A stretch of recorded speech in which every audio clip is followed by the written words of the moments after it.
महाराष्ट्र लोकांचे मत, लोकांचा विश्वास, आमची बातमी। चित्रकलेच्या पानासारखा असतो। माणसाचं जीवन म्हणजे चित्रकलेच्या पानासारखं असतं। त्या भगवंतानं त्या ईश्वरानं प्रत्येक माणसाला एक रंगीत कलरचा बॉक्स गिफ्ट केला असतो। हे जास्त त्यानं ठरवायचं। आणि यानंतर हिस्टॉरिकल सिटी शेअर अरविंद काटे सर यांच्या मनापासून पुरुषोत्तम भापकर सर, माजी सचिव, महाराष्ट्र राज्य, एकमेकांच्या मनात आपुलकीची भावना निर्माण करणारा हा माणुसकीचा सन्मान पुरुषोत्तम भापकर सर यांचं स्वागत करत आहे। इथे जमलेल्या आपल्या सर्व जोरजोरात झाला पाहिजे। समोर इकडे स्वाई आपल्या सर्व मान्यवर पाहुण्यांचं मनापासून पुणे एकदा सहर्ष हाय करते। धन्यवाद साठी अभिमानाची गोष्ट इथे आलेल्या सर्व मान्यवर पाहुण्या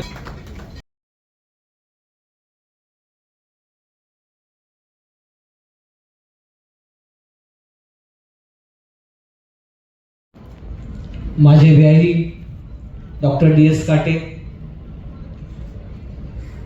इंडिया बुक ऑफ वर्ल्ड रेकॉर्डचे यादव साहेब, आमचे सगळ्यांचे खरं तर मार्गदर्शक म्हणता येईल। भापकर साहेब आमच्या जिल्ह्याची तशी शान आहे। एक ठसा महाराष्ट्रामध्ये या माणसाने उठवलाय। त्याचबरोबर गायकवाड, त्या गायकवाड सर म्हणायचं का गायकवाड साहेब म्हणायचं, कारण की असे कितीतरी समाजामधल्या व्यक्ती आहेत की आपण बऱ्याच वेळा त्यांच्याकडे पाहत नाही, दुर्लक्ष करतो। समाजामध्ये काम करत असताना बऱ्याच गोष्टी आपल्या लक्षात येत नाही की एक असा घटक आपल्याला बांधला गेलेला असतो किंवा आपल्या मालाने तो काम करत असतो, परंतु त्याची पावती त्याला मिळत नाही। त्याच्यामुळे खास करून DS काटेंचे मी आभार मानतो आणि अभिनंदन पण करतो की तुम्ही अशा समाजाला ह्या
बघा इकडे समोर बघा।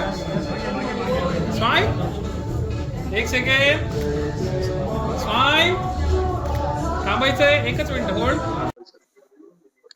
अच्छा, पहिल्यांदा डॉक्टर DS काटे साहेब, आमचे सर्वांचे स्नेही, यांना इंडिया बुक ऑफ रेकॉर्ड्स मध्ये आज त्यांचं नावाचा समावेश झाला।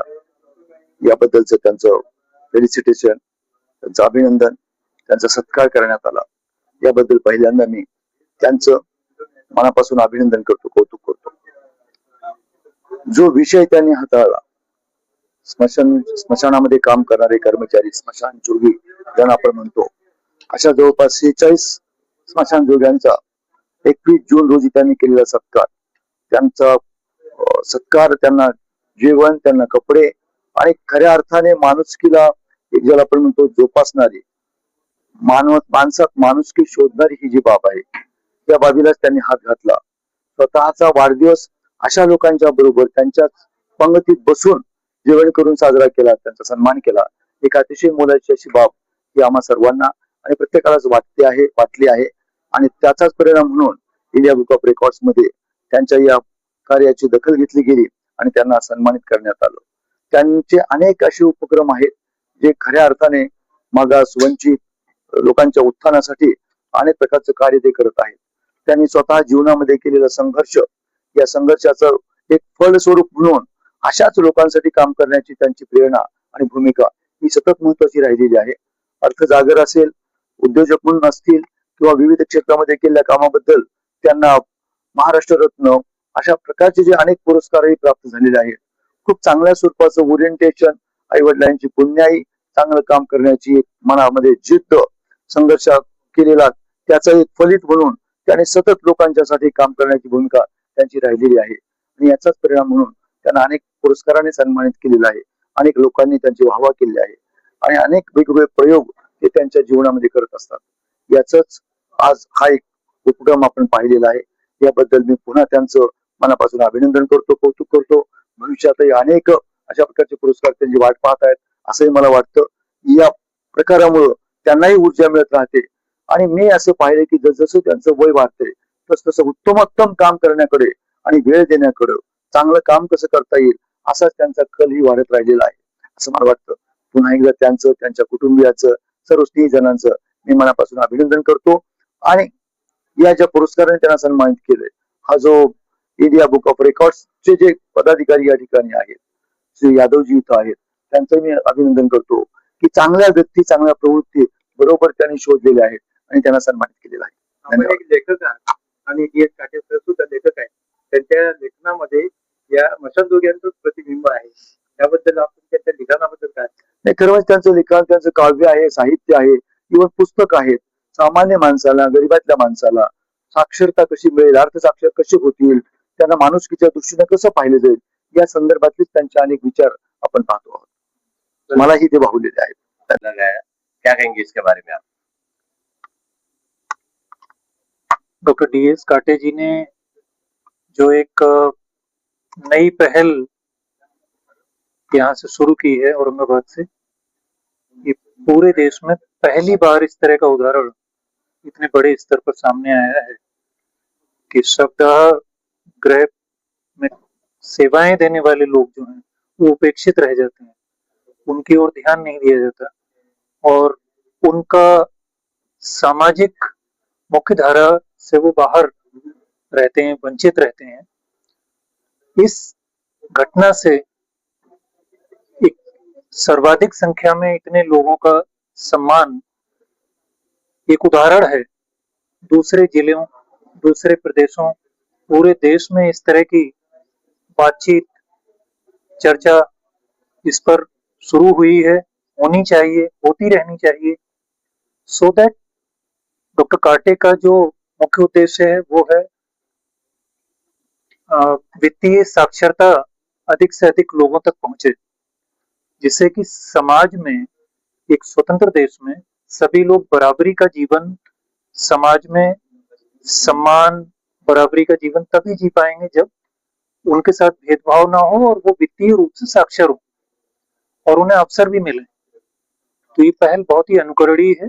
इंडिया बुक ऑफ रिकॉर्ड्स की तरफ से आज इस रिकॉर्ड की आधिकारिक घोषणा करते हुए मुझे बहुत खुशी हुई और देश में यह आगे भी एक लहर बनेगा, चर्चा होगी, इस पर और काम लोग करेंगे और समाज के लिए एक बहुत अच्छा उदाहरण प्रस्तुत किया है. मैं डॉक्टर DS काटे के लिए शुभकामनाएं देता हूं इस उल्लेखनीय पहल के लिए. धन्यवाद. स्मशानातलं सोनं नाही पण मानवी जीवनातलं सोनं करणारे असे ते स्मशानभूमी आहेत असं मला वाटतं.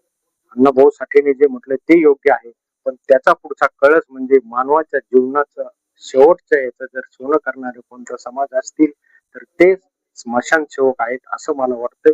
आणि त्यांना मी वंदन करतो आणि ह्याच धागा मी पकडून त्यांचा हा सर्व सत्कार सन्मान आणि आपल्या सगळ्यापर्यंत येण्याचा प्रयत्न, त्यांचा व्यथा पोहोचण्याचा प्रयत्न मी केलेला आहे. धन्यवाद. सर, ज्या व्यक्तींच्याकडे पाहिल्यानंतर समाज आपलं स्वतःच एक वेगळं हे समजतो, दूर राहण्याचा प्रयत्न करतो, त्या लोकांपर्यंत आपण जवळीक साधून त्यांच्याबद्दलचं आंतरिक प्रेम आपण व्यक्त केलेलं आहे. त्याबद्दल आपण काय बोलाल? स्मशानजोगी हा सगळ्यात वंचित समाज आणि अंधश्रद्धेने वेगवेगळ्या अफवाने त्यांच्यावर अंधार केलेला समाज असा जो असेल तो स्मशानजोगी. बऱ्याच वेळेस त्यांच्याविषयी गैरसमज आहे, त्यांचं तोंड बघू नये, त्यांना शुभ कार्याला बोलू नये, ते चांगले नसतात. पण मानवाचा सगळ्यात शेवट जिथं होतो आणि ते यात्रा निघते आणि मनुष्य स्मशानभूमीमध्ये जातो, त्या राखेपासून सगळे नातेवाईक जिकडे तिकडे पाठ करून निघून जातात. पण ते राखेचं रक्षण करणारा, तिचे विल्हेवाट लावणारा एकमेव समाज म्हणजे स्मशानजोगी समाज. आणि अर्थव्यवस्थेचा असा नियम आहे, जेवढी सामाजिक विषमता वाढल तेवढा विकास कमी. विकास एकीकडे वाढत चाललाय आणि स्वातंत्र्योत्तर काळामध्ये सुद्धा स्मशानजोगी जो समाज असेल त्यांच्याकडे कोणी आतापर्यंत लक्ष दिलेलं नाही. आणि याची मला थोडीफार खंत वाटली आणि या खंतेमुळं स्मशानजोगी हा समाज आपल्या सगळ्यांच्या विकासाच्या प्रवाह, सामाजिक प्रवाहामध्ये आणि सामाजिक माध्यमावर येऊन त्यांना एक व्यासपीठ भेटल आणि त्यांच्या यातना आपल्या सर्वांसमोर येतील आणि आपल्याला यातून काही मदत करता येईल का. मला आनंदाची गोष्ट अशी वाटते की माझ्या वाढदिवसाला त्यांना बोलवलं आणि ते औचित्य साधून जवळजवळ 41 स्मशानजोगीचा सत्कार केला आणि त्यांच्या वेगवेगळ्या जागेवर ओळखी करून दिल्या आणि त्यांना आज वाटायला लागलं की आपण एक समाजाचा, देशाचा भाग आहोत. याच्या अगोदर तशी जाणीव होत नव्हती. इंडिया बुक ऑफ रेकॉर्डने घेतली आणि हा संभाजीनगर पासून हा उपक्रम सुरू झालाय. हा देशात पहिला उपक्रम आहे.